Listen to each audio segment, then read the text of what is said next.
我哋睇睇阿梁聰偉師傅啦，最簡單嘅。係打一個詠春嘅入門基本套路表練球。表練球共分3節。哇！好難開馬喎。呢個2節強馬係高順馬嚟㗎。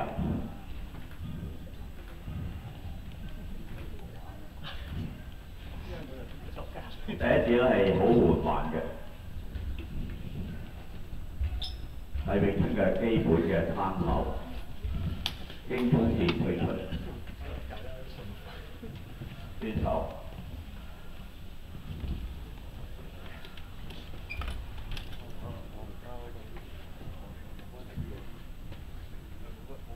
伏手推出。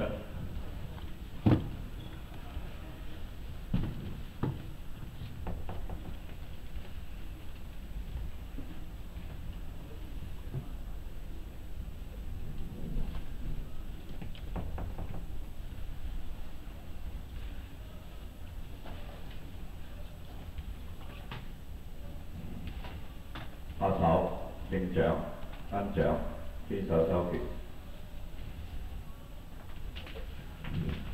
咁跟住左手亦都係一樣嘅招式。咁詠春咧係出左手先，先出右手嘅。咁呢個就係所謂一攤3伏，一下攤手，3下伏手。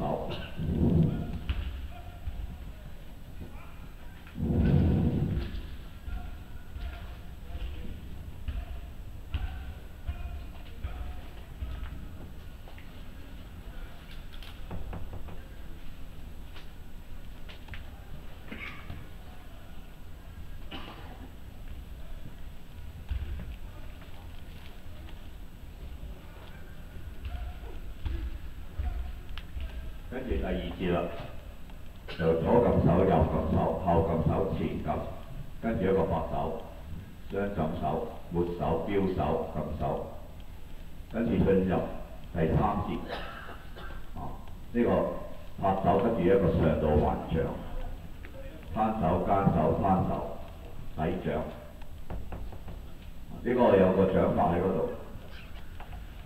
跟住呢個放手燒上路嘅。左右係練習翻同樣嘅招式，間手。